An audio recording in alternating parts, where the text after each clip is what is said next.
guess we can really get started now that we've got two singing engagements from Jeff. Thank you for attending today's class. It's going to be pretty interesting. This is a topic that I've dealt with since 2010 and frankly, even since 2008. It's basically collection, bankruptcy, mortgage foreclosure, those types of issues are what we're going to talk about today. So for those who don't know who I am, my name is Alan Schwartzseid. As Jeff said, I'm the managing partner of our firm's Orlando office. We do have offices in Palm Beach. Pompano Beach is our main office. And we also have an office in Tampa, as well as Miami by appointment only. We've got 21 attorneys in the firm, all practicing in the area of community association law, 9 of whom are board certified in this practice area, 1 in construction law, as well as several circuit and county certified mediators, including myself.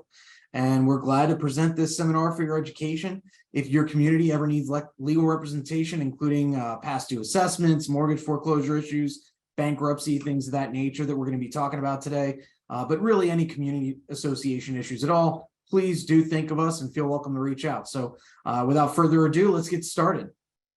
So the background.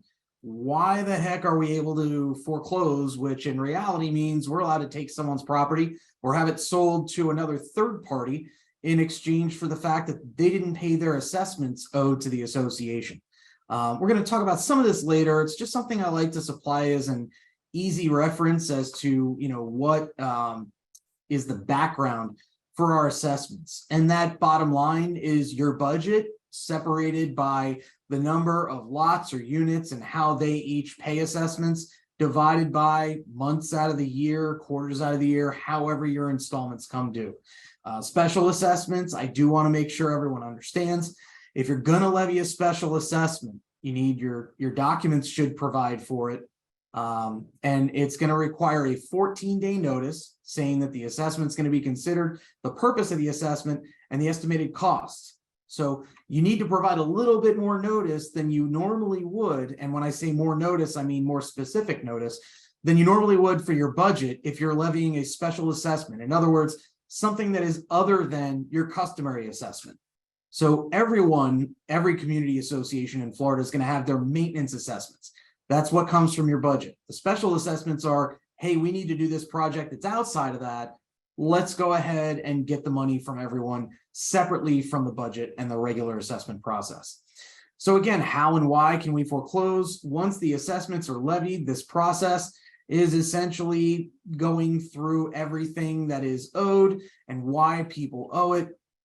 You can't change the delivery method for invoices unless you do provide written notice. That's important. You need to provide written notice to the members. If, let's say, you were previously sending out assessment invoices where you would just send coupons, later on, if you decide, well, you know what, we don't want to have to spend the money to create those coupon books anymore, the bank charges us X dollars to do that, you need to actually not only send notice to each member, but have them individually approve those new invoice methods. So that has been created in the legislature just about a year and a half ago. And frankly, it's a huge pain. I'll fully acknowledge that. But you may end up, keep in mind, with multiple different delivery methods for invoices for multiple different properties. And if you change that every year, you could end up with 3, 4, or even 5 different delivery methods within the community because you haven't gotten that approval. So just keep in mind, that's something you might want to contact your counsel about if you're considering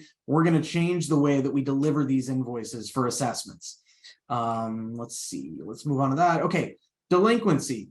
What is a delinquency? Well, your declarations or your bylaws is going to say, hey, an assessment is deemed past due if it's not paid within X amount of time. Another way that we may see that this delinquency arises for past due assessments is where you actually have interest and late fees starting to accrue on a specific date.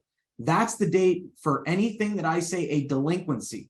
And during this presentation, anything that you see a delinquency under Florida law, it's not just, oh, well, this came due yesterday and it was unpaid. If your governing documents provide what we refer to as basically a grace period of, let's say, 10, 15, 30 days before anything is deemed delinquent, meaning there's interest, there's late fees, there's penalties, or it's formally deemed past due, you probably need to provide that 10, 15, or 30 days before you treat any account as delinquent. And that can make a big difference when it comes to voting rights, suspensions, things of that nature. Interest, unless the declaration says otherwise, it's going to be 18% per year. Your governing documents may say 30%, they may say 50%. The most you're allowed to charge, regardless of what's in your declaration or bylaws, is going to be that 18% per year. Now, the way that's going to accrue on unpaid assessments is whatever date it starts pursuant to your governing documents, it's going to be 18% per year on each installment of assessments. So let's say you're monthly. Well, you're going to have a different date for the past due amounts for January versus February. So interest on January is probably going to be more going forward than interest on February because you've had that extra month of accrual. Okay, so just keep in mind, declaration says otherwise, you'll go by that rate as long as it's not more than the 18%. If your declaration is silent, your bylaws are silent as to the interest rate on unpaid assessments, it's the 18%. Same thing with late fees. The max you can have is the greater of $25 per installment or 5% of the installment itself. So you guys can do the math yourself, but bottom line, you can't have an assessment more than those amounts. And I know I'm speaking fast. We've got a lot of information to get through, and I also want to give time for the question and answer at the end. So if I'm speaking too fast, like Jeff mentioned, you will get these slides towards the end when we're finishing up. If you don't already have them. So when I say the greater of $25 or 5% for these late fees, what I want you to keep in mind is that's per installment. If your governing documents say assessments are due every year, that is one annual installment. That doesn't mean you get to charge every month for that late fee. So I want you to keep that in mind because I've seen communities get themselves in trouble, or at least have our firm or my prior employers have to correct their ledgers to remove late fees that they had no right to charge because they were charging it monthly, even though the assessments only due once a year. Okay. Now, if that doesn't make sense, let me explain it in a different way. If you have assessments that are due every quarter, you can't charge a monthly late fee. You can charge a quarterly late fee. It's still the $25 or 5%, whichever is greater per installment. So that would be quarterly in the instance that I just mentioned. Fees and costs that you incur in collection are recoverable regardless of whether a lawsuit is brought. That's a very big difference from what you're normally going to see for covenant enforcement and other litigation, for example. You've got a statutory right to recover your attorney's fees and costs. And we'll get into later that those fees and costs are actually paid before the assessments by Florida law. So let's say that an owner is delinquent, you've got interest, you've got late fees, you've sent the account to your counsel and spent $500 in attorney's fees. That interest, late fees, and attorney's fees is all going to be paid off before the assessments. Okay, that's statutory. We'll get into the actual order of payments. But this last bullet point is what I'm getting at. The owners that say, oh, well, I paid in full because I paid the assessment amount, even though there were $1,000 of interest, late fees, attorney's fees, and costs that accrued. No, you're wrong. You didn't pay in full. You paid an amount that equates to the assessment, but that gets applied to the interest, late fees, attorney's fees, and costs first. So again, we'll get into exactly what that means later. The question, should we proceed or settle? Well, you should be working on one or the other or both every time you do something in those collection efforts. So it shouldn't be just, well, we're going to kick the can down the road and see what happens. Okay, these assessments that we are collecting are crucial for your community's maintenance and its operation, meaning for its survival. And you don't want to just leave that amount outstanding. I've seen communities that turned over accounts that were 10 years past due. Now, we'll get into the statute of limitations later, meaning you can't collect necessarily that whole 10 years worth of unpaid assessments. But almost more importantly, you've let this owner and this lot, this unit, whatever it may be, you've let them get away with having every other member of your community cover their behind for the last decade. Meaning, if you don't push the collection forward, what you're allowing others to do is have their entire community, their neighbors, are being forced to pay for what they should be paying all along. Don't let them do that. Now, part of what I'm going to recommend, and frankly, I think every community should have a collection procedure in place. It should be a written policy, and it should dictate, hey, if someone is this far past due or this many dollars past due, we're going to send the notice of late assessment and we're going to move forward with collection without further ado. We're not going to wait. We're not going to sit around. We're not going to hope that they come up with the money. We're not going to feel bad, even though emotionally you're allowed to feel bad. You can't make decisions for your community because you feel bad. That's one thing that we need to keep in mind. We don't want anyone to lose their home any more than your community does, or any more than the owners that are not paying you do. But unfortunately, there are only two pieces of information the association gets to work with, only two remedies available to a community association if someone doesn't pay these assessments. One, you get a money judgment. That's a nice piece of paper that you may or may not ever be able to collect on. Two, you can foreclose on that lot, on that property, okay? That's a real remedy. So you should be using it. Whether you want to or not may be a different story, but keep in mind, you are, and presumably anyone that's on this call is either a manager of a community association and owes a fiduciary responsibility to the community, or is a director or officer who also owes that same fiduciary responsibility, but may be the decision maker in whether or not to pursue these accounts. The answer is pursue them. Okay, we'll talk about things in just a couple minutes that you may not want to move forward in certain circumstances. Okay, so you got two options: proceed or settle. Okay, you're choosing the right one. This course is a better, safer way to determine how do we proceed. What are we supposed to do here? What are we doing right? What are we doing wrong?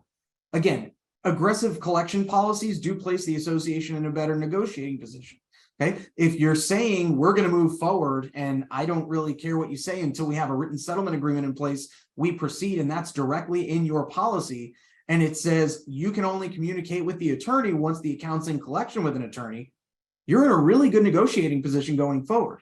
Okay, now that doesn't mean that you can reject partial payments or completely ignore what these owners are saying just because you have a nice policy in place. And by the way, that policy should be drafted, reviewed, and finalized by your attorney, because you don't want to put yourself in a position where, like in this Kliger case, you're rejecting partial payments, and as a result, you can't recover attorney's fees or costs incurred after the rejected payment was delivered. I've actually seen judges that will not allow you to foreclose at all because they argue that all of your subsequent notices were invalid and anything else you did was invalid if you rejected a partial payment based on this case. I disagree. I don't think that's at all what the case says, but you're welcome to read it yourself. I do have the citation that you'll see right here that you can take a look at the case. Most people don't really want to read case law. Frankly, I'm a lawyer and I don't either. But if you really want to understand what these judges are thinking, you might want to talk to them instead, because I don't see any of what they're doing in the case itself. Again, that written policy should clarify how many, if any, association notices are sent before the account's automatically submitted to counsel. It might include, and there are pluses and minuses to this, what terms would be acceptable for the association to resolve a delinquency. I've got some communities that want everyone to know, listen, if you are having trouble, we're putting in place where you can just ask us and we'll automatically give you a 6-month payment plan. Okay. Now, that's not ideal because then everyone thinks they're entitled to a 6-month payment plan on each assessment.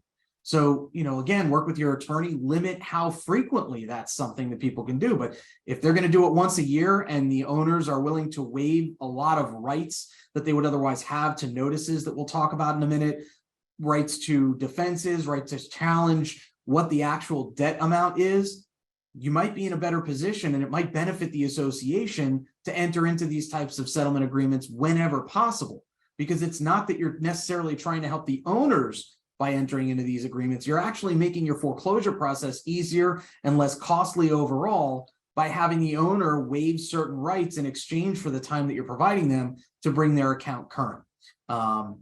Okay, so back to Jeff. It's always tease, tease, tease. I know y'all want me to sing, but it's not going to happen today. But I did want to put that in there. We got to stick with the theme of should I pay or should I go? So I had to throw that in there.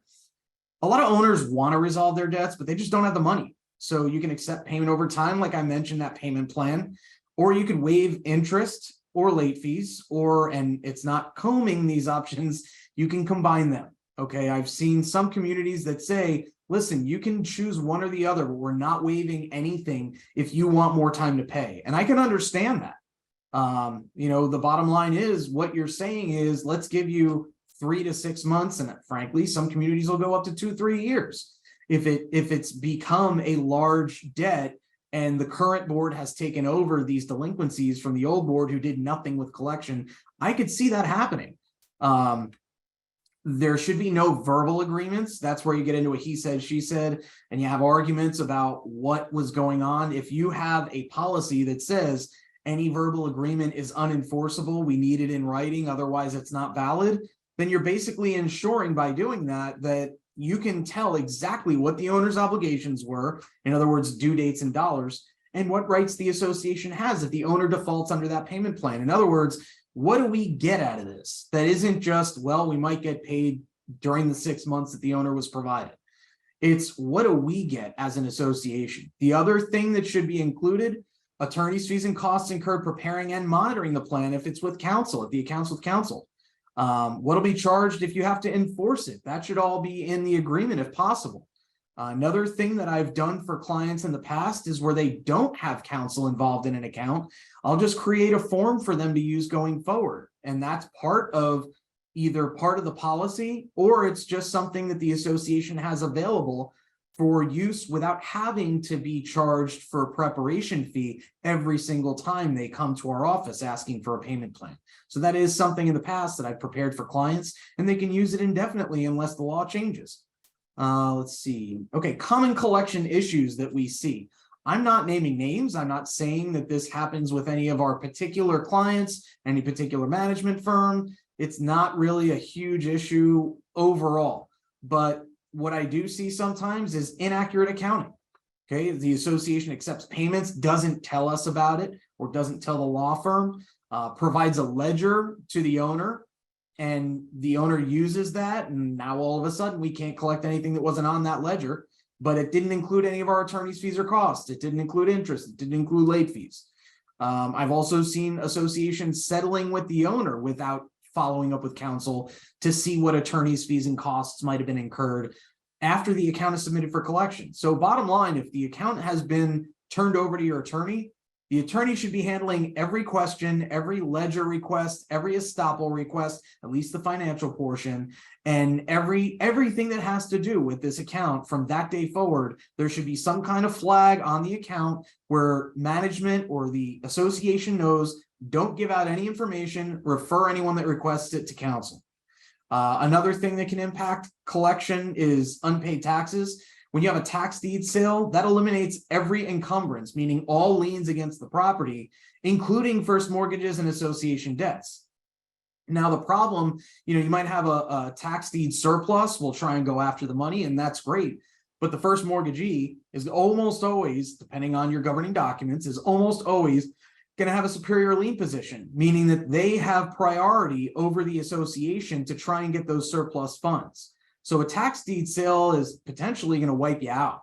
So that's something to definitely discuss with counsel, whether to consider paying the taxes, if your declaration might provide that you can recover those in collection, so to speak, or if you just take the risk and see what happens. So that anytime you get a tax deed notice on an account that has a delinquency, you might want to reach out to counsel, regardless of whether it's in collection or not. Other issues, we'll talk about mortgage foreclosure and bankruptcy. Judges make decisions sometimes, like I mentioned earlier, that contradict Florida law. So keep in mind, judges are elected officials, just like any other elected official. They're not perfect. Many of them are extremely brilliant. Some of them are not quite so brilliant and just have really good connections. So, and I'm not naming names. Here in Seminole County and Orange County where I practice, I have zero problem with any of the judges, but I've been in other counties where I do. So keep in mind, judges, they know that precedent exists. They don't always follow it. And then judges also get to determine what's a reasonable attorney's fee. In other words, you win your foreclosure case. That's fantastic. Now you have to get your judgment and you have to get your fee award. If you spent 25 grand litigating a foreclosure case, which is rare, but happens, a judge might determine that only 10 of that is reasonable. In other words, the owner doesn't owe the other 15 because it wasn't awarded, or might not owe the other 15 because it wasn't awarded. So just keep these things in mind. There are things that come up. You don't always expect to get every penny awarded, although it is rare that, at least in my experience, a mortgage foreclosure judge is going to say your fairly standard fees will be reduced.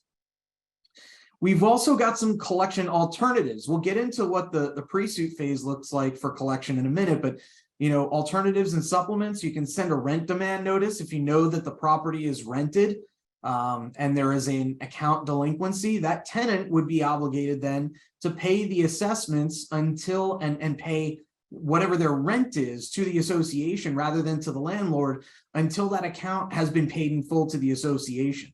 And at that point, the association sends a notice saying, hey, pay your landlord going forward. The statute also protects the tenant from being evicted by virtue of not paying the rent directly to the landlord. So when I'm drafting these notices, it includes that provision that says in the statute, hey, you cannot be evicted for paying us instead of your landlord because of this notice. Keep a copy. And, if the landlord tries to raise any kind of eviction issues, just provide a copy of this notice.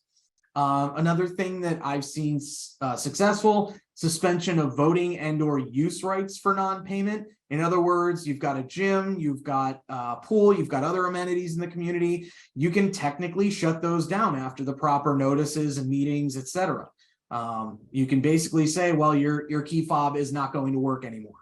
Okay, now the key fob one could be a little risky. I've seen judges not liking that. My understanding recently is that judges are understanding that making someone go through a gate and show ID is actually one method of entry into the property, not the only method. And that is the crucial factor, because in suspending these use rights, saying you no longer have the right to use this until you pay us, you're not allowed to do anything that impacts what's called ingress and egress, basically getting into and out of the community and to their individual property.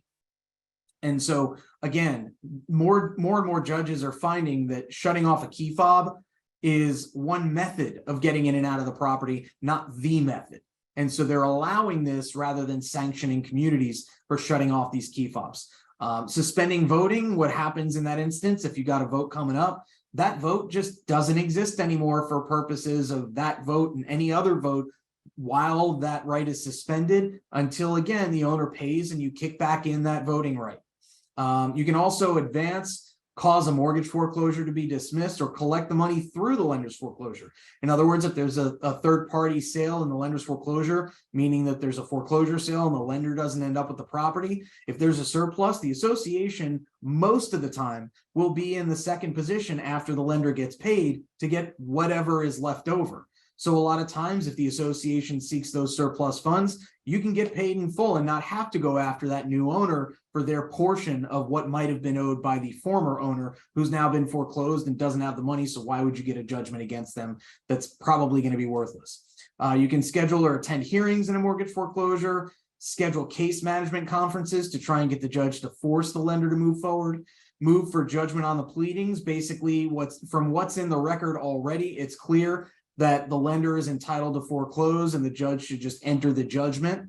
You can file what's called a motion for order to show cause why a judgment shouldn't be entered. That's a pretty big procedural issue, but it's essentially saying, judge, the owner's been given, the owner's been given enough time to file a response. They filed their answer. It doesn't state any real affirmative defenses. Everyone else has either been defaulted or answered without real affirmative defenses. You should go ahead and enter a judgment in favor of the lender. And this is a 2/3 hearing process. So it's a little more costly than some of the other options, but it can be very effective if it works. Again, motions to dismiss the lender's case for lack of prosecution. Usually that'll be the equivalent of setting a case management conference. The judge is most of the time going to say, you need to move forward within a certain amount of time or I will dismiss your case, lender.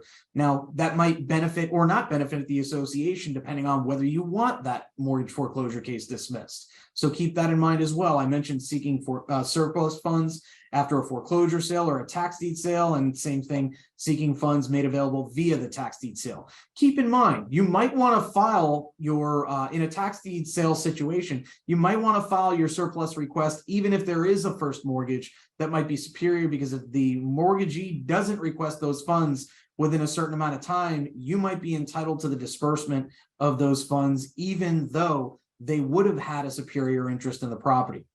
All right, so now we move on to the actual collection process for community associations. This is going to start with a notice of late assessment. We recommend that all of our clients actually send this letter out, because you cannot charge attorneys' fees and costs for sending this notice out. Meaning, if we charge anywhere between $300 to $500, I'm not saying that's what we would charge, but if your attorney charges any fee for preparing and issuing this letter, it's not going to be a recoverable charge. It's just going to get passed along to the association on the regular general bill, is the way that most law firms that I've seen preparing these notices will do it, which is why we say, let's prepare a form. The association sends this out in a form that we know will accept, and then we're able to move forward with no issues once this 30-day letter expires. Now, what it's going to say is essentially, you owe this money. Again, it's giving notice of late and unpaid assessments. You owe this money. If you don't pay it within a certain amount of time, we're going to move forward. Okay, this is sent by first class mail only, no certifies. The next step, if that's not paid within the 30 days provided, is a notice of intent to file a claim of lien. Okay, that's basically going to be a 45-day letter, which also provides the breakdown of the balance due. And it says, hey, if you don't pay this within 45 days, we're recording a lien against your property. It's sent via certified mail, return receipt requested, copy first class mail to the property. In a co-op, this is not statutorily required, but we recommend it anyway, just because most judges won't understand what a co-op is or does.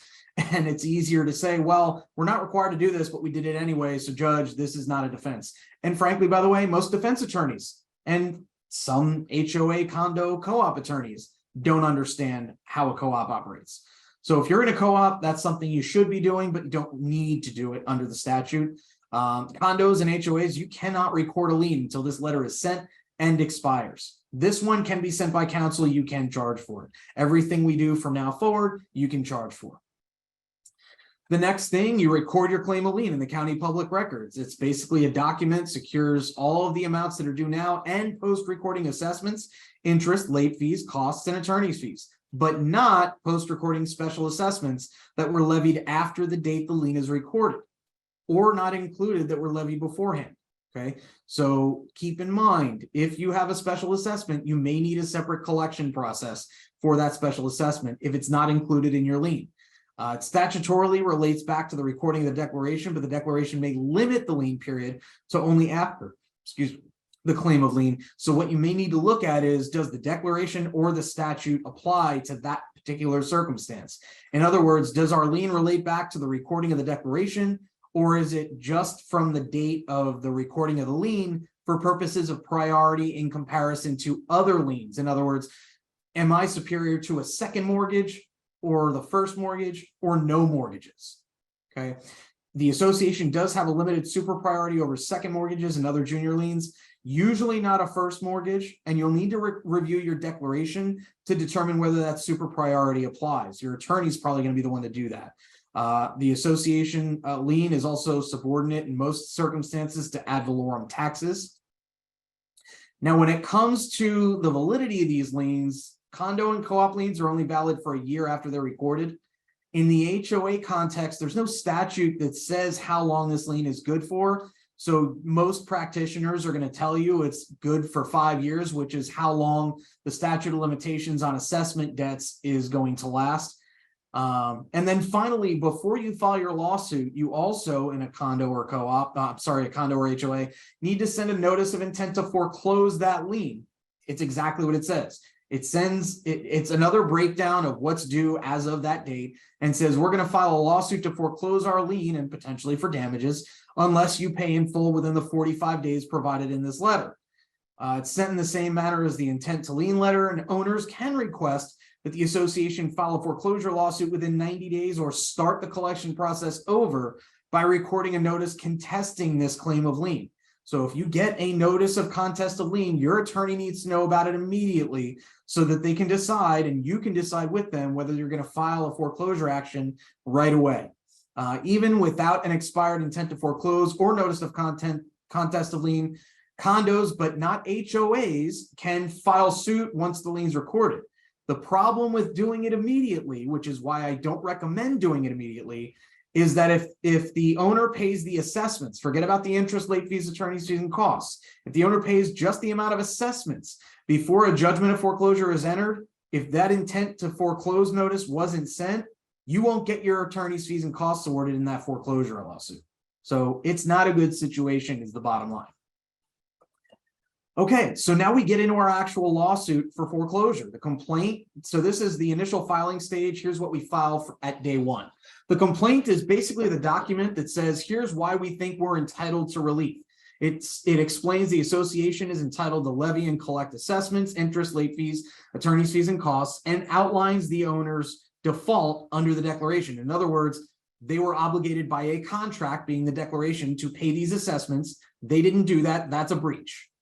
Okay, the exhibits to this complaint are generally going to be your declaration and bylaws, depending where the authority for some of these things is located, and your pre-suit notices and your claim of lien. So you're supporting all of your claims with documentation from the inception. Your lease pendens is basically a document that gets recorded in the county public records. It literally means that there is a lawsuit pending against this property. So it actually relates directly to the property. The summons is a document issued by the clerk of court for each defendant. Once it's served, each defendant that is served has 20 days to respond to the lawsuit. It's also going to clarify when and where and how to send that response. In other words, it's going to say, send your response to the law firm and file it with the court.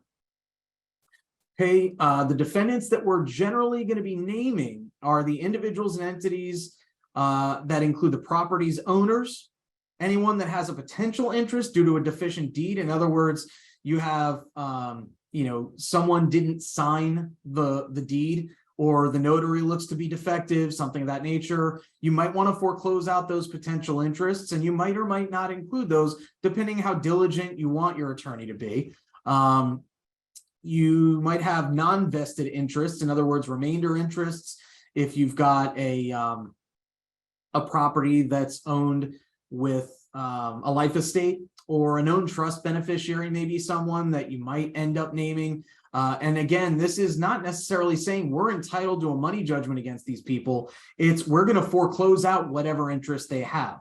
So that's why when people come back and say, why did you name me? I have nothing to do with this. Well, we saw your name on the deed. Sorry. We need to make sure that you're wiped out of this property. You might also name second mortgagees, junior lien holders, the owner's spouse. If you need to foreclose homestead rights, even if you don't know who that spouse may be, sometimes you'll name unknown spouse. If you don't know, if it doesn't say on the deed as husband and wife, you're going to name that unknown spouse to make sure that any homestead rights are wiped out. And similarly, you might name unknown occupants or unknown tenants to foreclose any tenancy rights that anyone might have in that property. Generally, a first mortgagee is not going to be someone you can foreclose or name in the lawsuit. So that's why when people say, well, won't the lender know about this foreclosure suit and won't that screw us up? No, because you can't name the lender unless these things happen. The declaration says the assessment relates back to the recording of the declaration, the lien relates back, or is otherwise superior to all mortgages, not just second mortgages. Or the declaration lacks lien subordination clause altogether. That subordination clause is the one that basically says the lien relates back except as to a first mortgagee of record or something similar to that. And keep in mind, anyone that is not named in the foreclosure keeps their interest in the property, even if you foreclosed. So you're foreclosing out the interest that you name, not all of them. Okay. What do we do when someone responds or doesn't respond to that lawsuit after they've been served and that 20 days expires?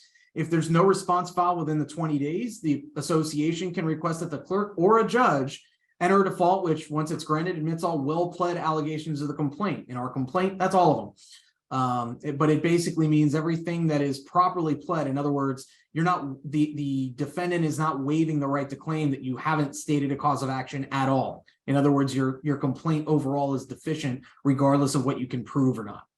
A motion to dismiss might be filed. That says exactly what I just said. It's reviewing the four corners, only the words and documents attached to the complaint, and no facts or arguments outside of those documents. Are they legally sufficient to state a cause of action? If the answer is yes, that motion to dismiss fails and the owner will be obligated to file an answer. If the answer is, well, there are some facts that weren't alleged that needed to be, then the judge will generally grant another opportunity for the association to amend its complaint to state those facts. The answer is a document that either admits, denies, or states that the defendant has no knowledge regarding each allegation of the complaint. It might allege affirmative defenses, counterclaims, cross-claims, etc. So that's where you're going to see all that information. Court documents filed without the involvement of counsel are routinely deficient. This is a heads up, and require cleaning up with court involvement. In other words, you might have to go back to court and say, Judge, this answer is totally deficient. It doesn't admit, deny, or state a lack of knowledge. It just says, Judge, I've been paying my assessments. That's not a proper answer. So you might need to go and ask the judge for a more definite statement. You might move to strike that answer as insufficient, or you might just move forward and say, Judge, they filed an answer, but it didn't state any affirmative defenses. Okay, the foreclosure action, there are very few defenses that actually are valid in a foreclosure action. The owner's obligation to pay assessments is conditioned only on whether you own the property and whether the budget was done properly. Okay, here's some cases that we're citing that basically say if the association doesn't do things that are not part of the assessment process and are not part of the ownership process, the association doing things wrong is not an excuse not to pay your assessments. Okay. The valid defenses potentially are estoppel and waiver, meaning the association gave a dollar figure, even inadvertently. In other words, you didn't click that button that says don't provide a ledger online on our website anymore. You let it go, and the owner got that ledger and actually paid the amount that was listed. That's crucial. Okay, if the owner gets the ledger but doesn't do anything with it, there's no reliance, which means that this estoppel and waiver probably don't apply. And you should just let them know that's invalid. You can't rely on it. We're moving forward with our foreclosure unless you pay the actual amounts due. And if you want to know what those are, you're welcome to request a payoff figure. The statute of limitations, again, I mentioned the 5 years. The question under Florida law is 5 years from what?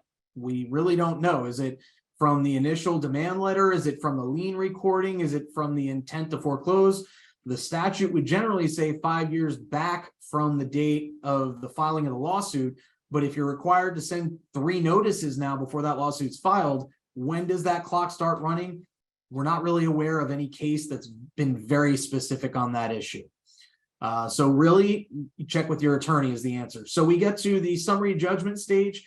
If the owner's defenses and evidence are legally insufficient to defeat the evidence that's presented by the association, in other words, your affidavit saying here's what's owed, here's the default date, here is the provision from the governing documents saying that we're entitled to relief, blah, blah, blah, the judge can enter summary judgment without having a trial. If the summary judgment's denied, meaning there is meaningful evidence that contradicts the association's evidence, the case gets set for a non-jury trial. In other words, we're not in front of a jury. A judge makes all the decisions, but you still go to a full trial. Now, a final judgment, once it's entered, states what's owed by the owner for assessments, interest, late fees, attorney's fees, and costs, less the payments that have been applied and how they've been applied, and it schedules a foreclosure sale on a specific date unless the amount owed plus the post-judgment interest is paid. In other words, you owe $15,000 to the association plus statutory post-judgment interest. If that is not paid by March 31st, 2023, a foreclosure sale will be held on that date at 9 a.m. in the morning on the courthouse steps, or it may be online at realforeclose.com. Okay. When the owner actually pays the judgment, which is rare but does happen, that's called satisfying it. And then the property is redeemed, the foreclosure sale should be canceled as long as someone reports to the clerk of court that that's happened. So I've seen sales go through despite the fact that the owner actually paid, unless they pay to the clerk directly, and then the clerk disperses the funds to the association, which is not what we prefer, but it may be the easiest way to get the sale canceled. That sale's not going to be canceled unless the clerk knows about this. So be careful of that. The foreclosure sale is just an auction. Think eBay for homes. It's held, like I said, online or at the courthouse. The highest bidder wins. The winning bidder is going to have to deposit at least 5% of whatever their bid is before the sale in order to make that bid.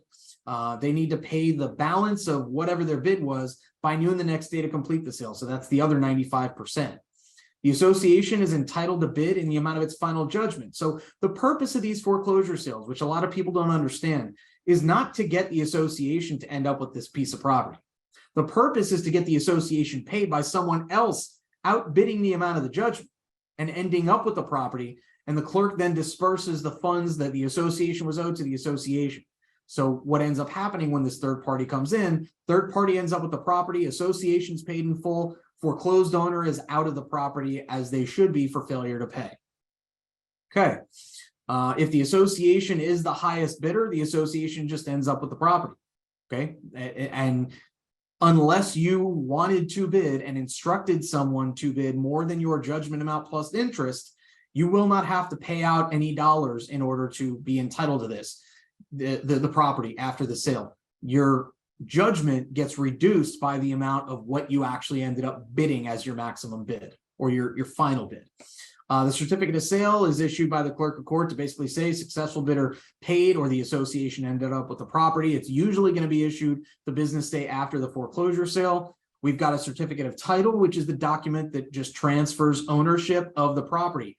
That's not going to happen within the first 10 days after the sale. Once it's issued, it's recorded. That issuance is what actually transfers ownership. So having a sale, having a certificate of sale does not transfer ownership of this property until that certificate of title is issued. And then finally, we've got a writ of possession, which is issued by the clerk of court and executed by the county sheriff. It's basically an eviction within the foreclosure process. Okay, but it's a lot less costly and quicker. Basically, you just submit some documents to the clerk of court. They issue them potentially right there while you're standing there. At least that's how it used to happen. And you get it over to the sheriff. The sheriff executes within a week or so.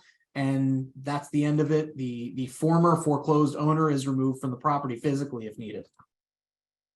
Okay, what else is holding us up? Service of process can take a while. If the process server, who is an independent contractor, not the law firm that's representing you, they may live outside the country, you may be unable to find them, or you may find them and they're intentionally avoiding the process server. Or what we found in some instances, they're deceased and you had no idea. So you got to try and find where their estate is being probated. If there's no estate, you got to find where they died and get the death certificate and deal with any heirs that might have come up, etc. Another thing that can hold us up is a qualifying offer, which is only available in an HOA, and the defendant basically issues this document, which, if the conditions set forth in the statute apply, result in an automatic stay of the case for 60 days pending the owner's payment. Now, I treat these, because it's signed in the nature of an affidavit, it's basically this person testifying that they owe the money and they're going to pay it or we're entitled to our judgment. I've only seen this happen twice in practice where someone issues these qualifying offers. But when it happens, frankly, I'm thrilled because after those 60 days, I'm going to bring that to court and say, I shouldn't need any other evidence, Judge. Just give me my judgment for the amounts that were stated in this qualifying offer. Sometimes that's successful. I've heard from other people that it hasn't been. But if you can get a judge to understand what these people are actually signing, that might be the end of your case. It might be that simple. And then motion practice and discovery. In other words, someone that is trying to hold up your case files a motion for extension of time to respond to the complaint after they're served. Then they file a motion to dismiss that they know has no merit whatsoever, but is going to make you go to court and get a judge's decision. And in some instances, judges don't have court time available for 3 months.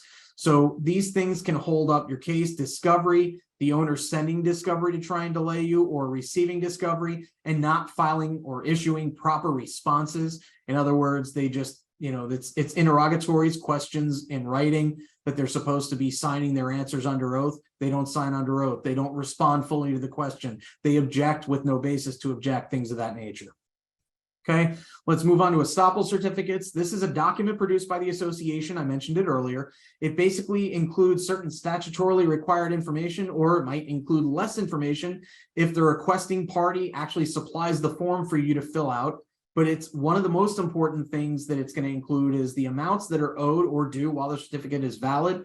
And then the other information pertinent to the transfer or mortgage or refinance of the property. That might include covenant violations, things of that nature, things about your community as a whole, special assessments that are coming up, etc. It must be supplied to the requesting party within 10 business days after receiving the request. If you don't do it within that amount of time, no fees can be charged for preparing it or delivering it. So you want to comply with that 10 business day requirement. It's completed by the association or its designated agent. That could be a manager, That could be someone on the board, et cetera. It could be some other agent, a CPA I've seen, whoever you've designated to take care of that.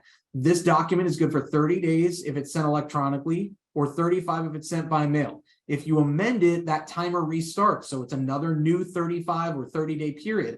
You might amend due to mistake or additional information that you discovered prior to the closing.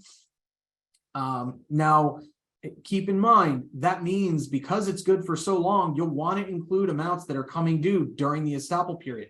So what you can do is say, well, the amount that's due is this through this date, or if you pay after this date, this is the new amount that'll be due.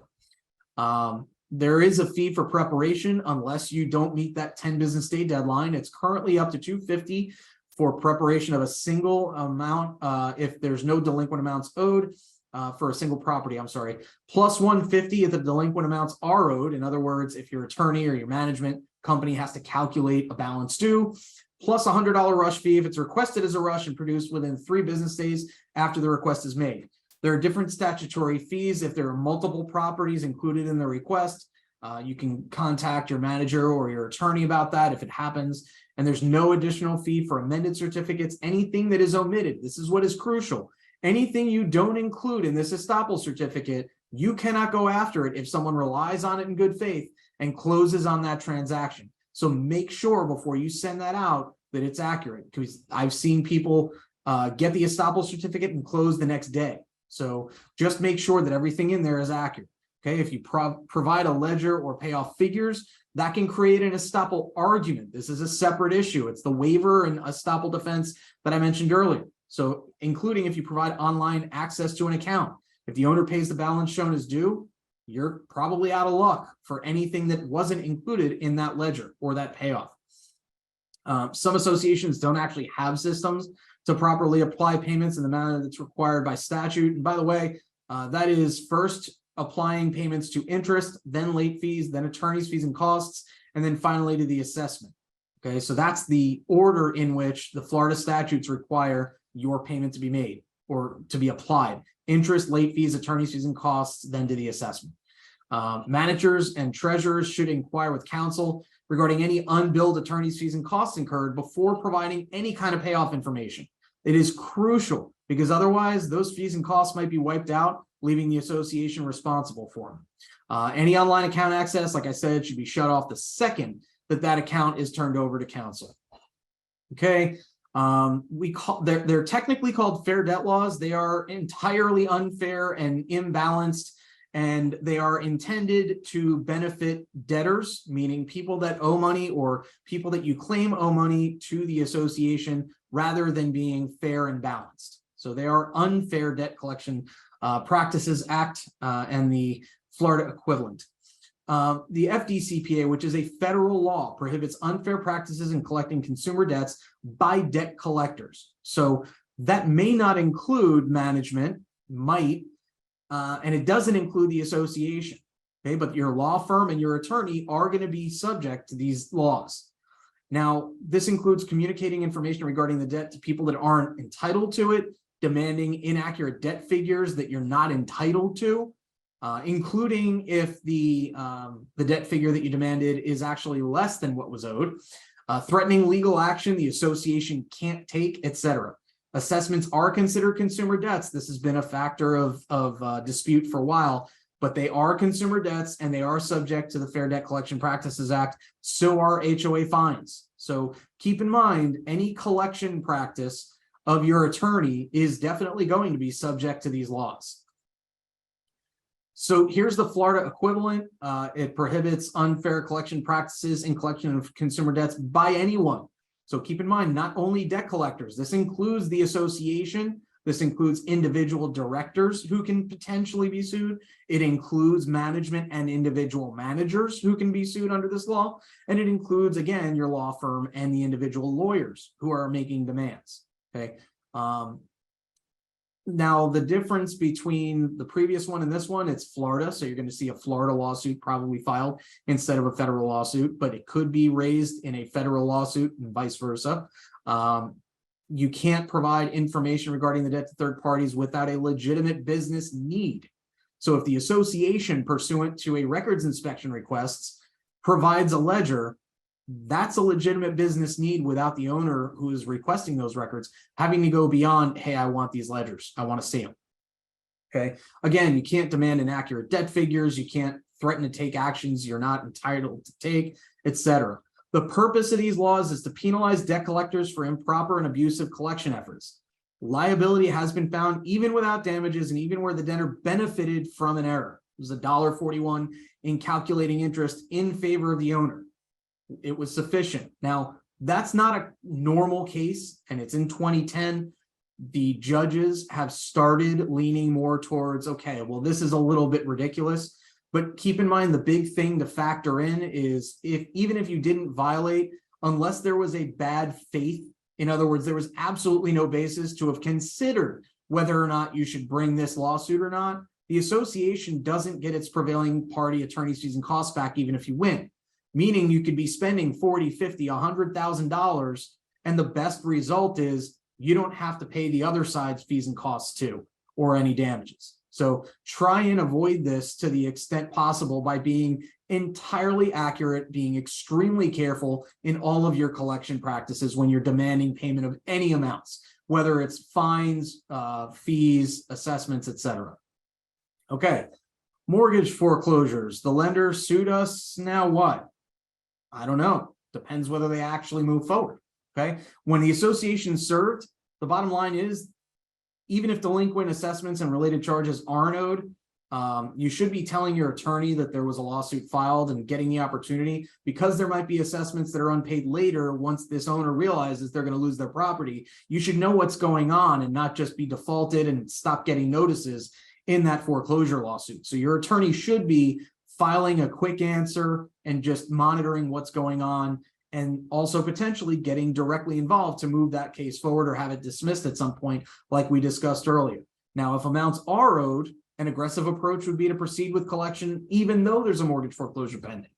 It's not uncommon for lenders to settle these cases, lack proper documentation to foreclose, or dismiss their cases, but that's not always going to be the best option. Keep in mind, there's safe harbor that basically wipes out most or all of the debt that was owed, including your attorney's fees and costs incurred in collection, once the lender forecloses and title transfers through that mortgage foreclosure sale. Now, this is all a first mortgage. Second mortgages are different. So you're going to want to confer with your attorney to verify whether you're talking about a first mortgage foreclosure or a second, third, fourth. In other words, should you stay or should you go? Should you move forward with collection or place everything on hold pending the outcome of that foreclosure case? You should respond to the complaint. Again, you're receiving court documents, knowing when or whether a foreclosure sale is scheduled, and more importantly, finding out when you could be sending notices to the wrong person because you might not know about a foreclosure sale having been completed through that certificate of title in the mortgage foreclosure case. If what you're dealing with is, oh, well, we weren't named, we were named, but we didn't participate in that case. We didn't get any notices after that. You might not even know that the person you're sending notices to doesn't own the property anymore. So that's one reason that I would recommend always know what's going on in your mortgage foreclosure cases, whether there's a debt owed or not. If you're claiming lien priority over another lien holder, you need to do so in the mortgage foreclosure case. That does not mean, to be clear, that you need to foreclose within the foreclosure case or you waive your assessments. It just means that if you're going to claim that your lien is superior to a second mortgage, you got to do that in the mortgage foreclosure case, not just leave it alone. Okay, lenders do often delay foreclosures and eliminate additional assessments and related charges owed to the association through the date ownership transfers due to the safe harbor. We're going to talk about what that is in a minute. Even following severe delays, judges can consider an association's interest in the case's timely resolution. In other words, you can move it forward, but a judge does not have the right. There's Florida case law that I haven't cited here, but the judge cannot order the plaintiff to pay the association assessments that accrued before title ownership transfers, except in very extreme circumstances. And the extreme circumstances are literally criminal penalties because the lender was so dilatory and violated so many court orders. So expect that not to happen. Okay, unsafe harbor, again, instead of safe harbor. The safe harbor is basically a first mortgagee who names the association, forecloses, and takes ownership within its foreclosure action, or accepts a deed in lieu of foreclosure, only owes the lesser of 12 months of unpaid assessments, or 1% of the original mortgage debt once title transfers. So it's 12 months going back from the date of that certificate of title or the date of that deed. There is no protection for this in Chapter 719. So co-ops, there is no safe harbor unless it's in your proprietary leases. But it does exist for HOAs and condos. Third-party purchasers versus the lender taking title. If some third party takes title, they only owe unpaid assessments unless the declaration protects all purchasers at first mortgagee's foreclosure sales. No purchaser at a first mortgagee's foreclosure sale is going to owe any pre-title interest, late fees, attorney's fees, or costs. And this is why we say you're running a risk if you decide to move forward with collection while a mortgage foreclosure is pending. That doesn't necessarily mean it's a bad idea. Okay. If the declaration provides purchasers more protection than the statute, in other words, more than that safe harbor, you wipe out everything pursuant to the declaration. You need to consult with counsel to confirm whether the statutory safe harbor or the contract, being a declaration, is going to apply, because there is a bunch of case law that basically says applying that statute when the lender gave that mortgage, believing that the contract, the declaration, would protect it more than any statute could. In other words, the entire debt was wiped out, might be entitled to rely on that contract, and impairing that contract right is actually unconstitutional, meaning saying that, well, I know the contract provided you this right and you entered into that contract relying on it, but the statute changed, so you're out of luck. Can't do that. Okay. Safe harbor is also impacted by the association owning the property before the title transfer. The association is not a previous owner and jointly and severally liable for everything. So again, once a lender forecloses and takes title, you're going to want to consult with your counsel as to what is actually due, either from the lender or a third party that bought at the lender's foreclosure sale. If the answer is nothing, you start from scratch. If the answer is something, you can send a demand out to pay those amounts. Okay, and finally, we'll talk about bankruptcy. There are 3 major chapters of bankruptcy in the bankruptcy code that the association might deal with. The Chapter 7 is just avoiding and discharging personal liability, but not the liens themselves. Okay, so you're just saying, I can't get a money judgment against this guy because he's got a bankruptcy discharge in a Chapter 7. This is usually going to be 6 to 12 months after filing. The discharge is entered, the case is over, and you can move forward with your lien, but not personal liability. You can't get the money judgment. Chapter 13, you're going to avoid and discharge personal liability and some liens, possibly all, probably not.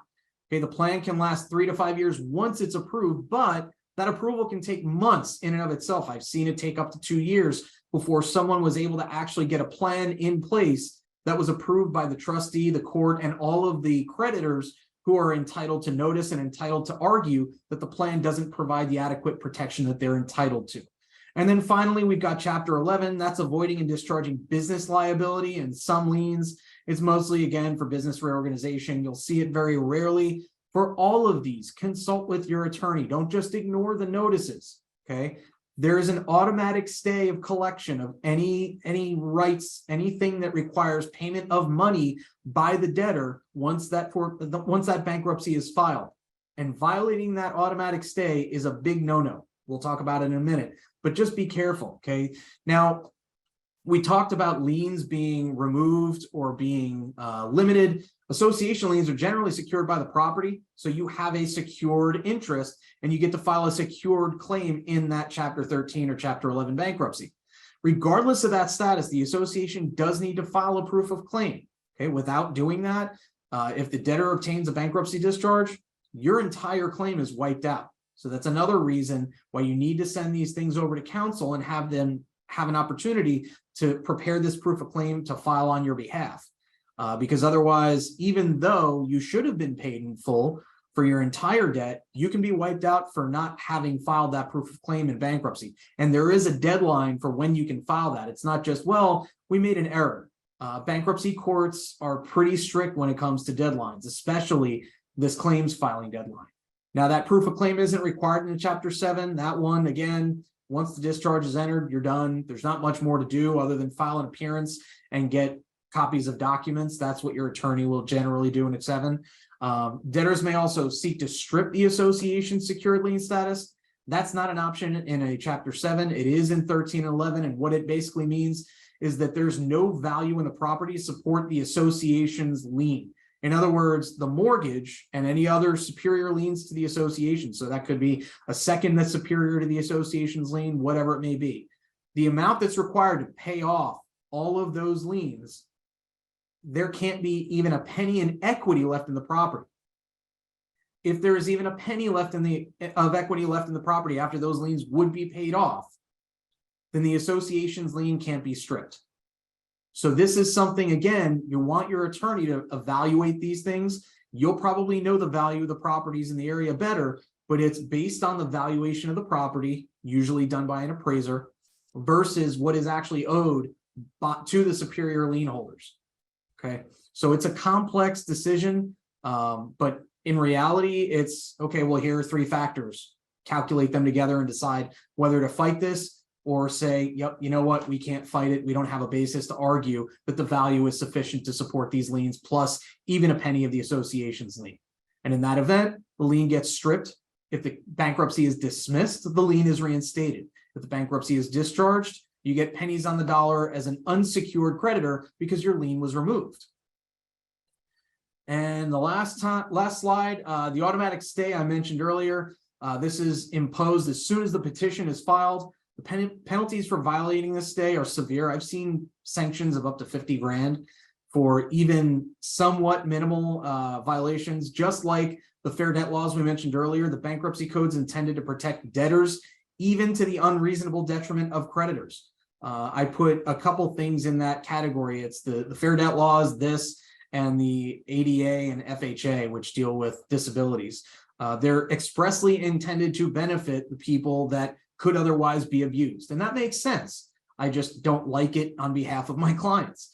Owners often use this stay, sometimes multiple times, to defer foreclosure sales, because the second that you file the bankruptcy document, the petition, or a notice of or a suggestion of filing the bankruptcy petition within a court case, the clerk of court will automatically cancel a foreclosure sale when it's scheduled.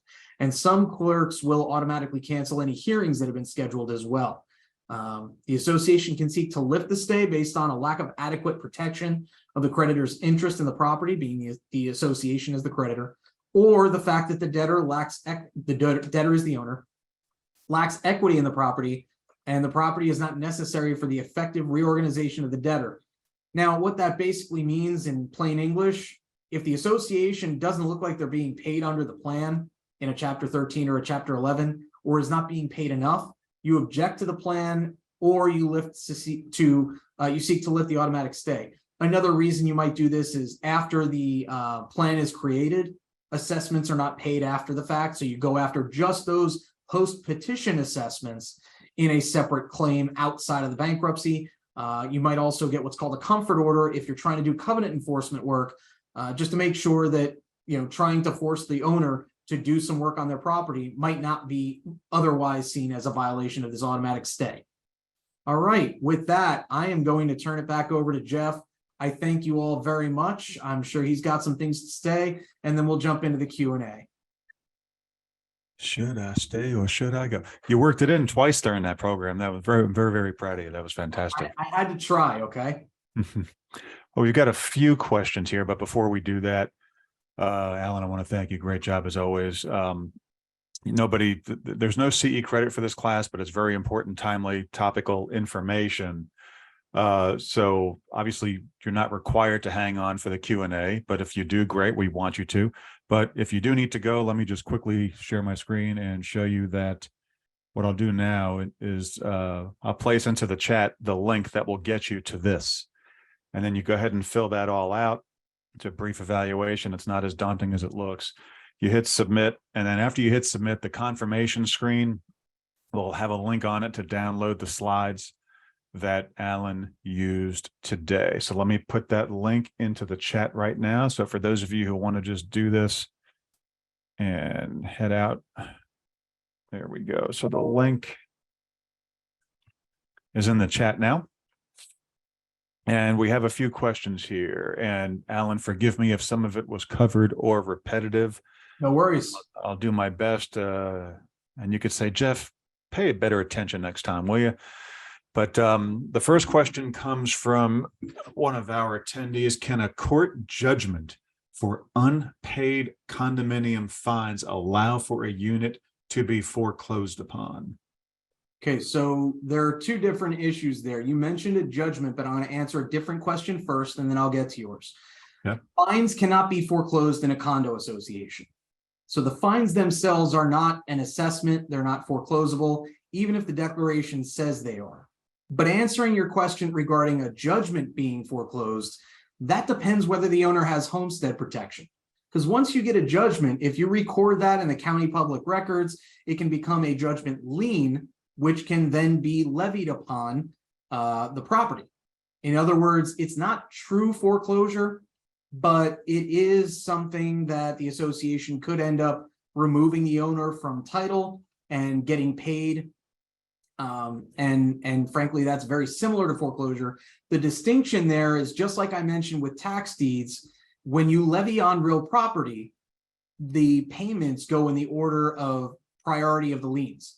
So just like with the tax deed sale, the lender that is on that property is probably going to be superior and probably going to be entitled to payment before the association is entitled. So before you go out and spend that money, what you want to do is evaluate what is that property actually worth, what is the lender owed, and is there going to be enough money for me to actually get paid if I do take the time and money to go ahead and levy on that property. Okay.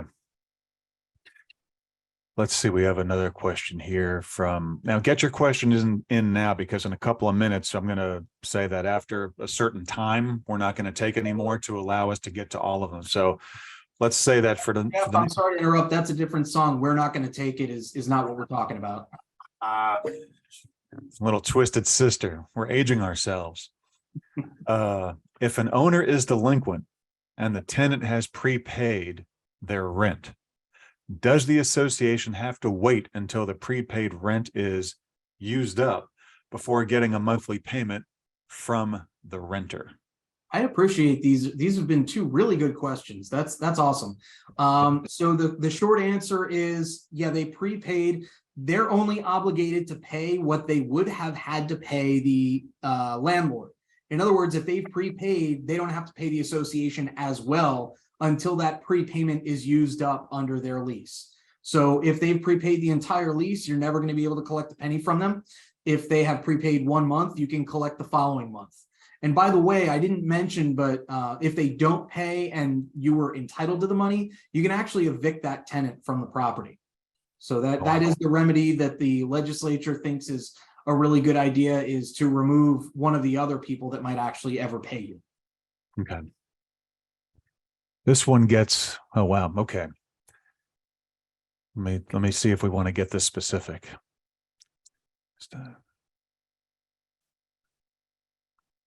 Okay, there's somebody that hasn't paid in over 2 years, owing X amount of dollars.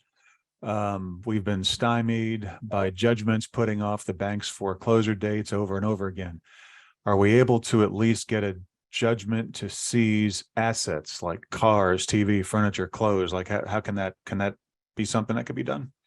Yeah, that kind of reverts back to my commentary regarding the condo fine judgment. So you can get a foreclosure judgment and just like the bank is doing, from what you're saying, defer actually holding the foreclosure sale. What I tend to suggest in these instances where the bank is holding off and holding off and holding off, go forward with your sale. And if you see that there's no third party, you could always object to the sale and not set that objection for hearing, which is not ideal because you're then basically saying, Judge, we didn't actually want to do what we did. But when your attorney gets into court, they can explain, Judge, we were trying for a third party purchase in our foreclosure sale and we didn't get one. So what we're actually going to try and do, getting back to whether you can seize assets and things of that nature, absolutely. What you'll want to do is make sure that your attorney does what a lot of attorneys do and includes both seeking a money judgment and a foreclosure judgment all in your one foreclosure case. Mm-hmm. And then the seizing assets and things of that nature is just part of the post-judgment collection process. Okay. All right, we have 8 questions left. So due to the time, we're not going to take any more. So the 8 questions that are in the queue, that's it for today, due to the advertised time. So approximately how long is the period from sending initial delinquency notice until receiving funds from a successful foreclosure suit, assuming all steps are executed without delay, of course? Well, I mean, when you say without delay, that also presumes that there's no delay on the judge's end either. So, you've got, let's see. True. 4 months. And you also have to consider the amount of time that's allowed for each. Like somebody does it on the early end of the spectrum and the later end of the spectrum. There's no real one answer for all of this, Right. I mean, you've got 4 months of pre-suit notices, absolutely mandatory. Usually most attorneys will provide 5 days for mailing of those notices. So you're adding 15 days there. So you're talking 4.5 months. You've got service of process and 20 days to answer. So now you're at about 5 months. Let's say they answer without any affirmative defenses. You've got a motion for final judgment. Presume another 2 months, 3 months before the foreclosure sale. I'd say 8 to 9 months at a bare minimum. But again, you're saying without any delays. It depends what you mean by delay. Technically, the time frame that I just described doesn't include any delays, but that doesn't mean an owner reaching out could cause a delay as well. A judge not having time available and requiring a hearing that shouldn't be required on a default final judgment could be another reason for a delay. So there's really, the clerk could delay issuing and entering the default after you file the motion. I've seen it take up to 2-3 weeks for that to happen. So if there are no delays, as your question actually asks, I'd say 8 to 9 months at a minimum is what we're looking at. At a minimum. Okay. Another question from John. It's more a point of clarification. Did I hear correctly? Condo associations cannot foreclose on a property that holds a first mortgage? You did not hear correctly. What I said was you cannot foreclose a first mortgage. You can't foreclose out the lender itself. You can still foreclose the property, but that mortgage will remain against the property, and that lender can still foreclose, wipe you out through safe harbor or your contractual safe harbor provision, etc. So it's not that you can't foreclose, it's that the lender could eventually come back. Now, I don't want anyone thinking that it's not worth it to move forward just because there's a first mortgage, because you might be wiped out at some point. Even if there is a pending mortgage, I often recommend that my clients proceed, because I've actually had clients that moved forward, foreclosed, took title, and ended up renting out properties for 2 or more years while the lender was foreclosing the entire time. So it's not a cut and dry, anytime there's a mortgage, you shouldn't foreclose. And it's not even a cut and dry, anytime there's a mortgage foreclosure pending, you shouldn't foreclose. Oh, wow. Okay. This looks like a quick one. Were the estoppel fees raised to $299 for 2023? $299?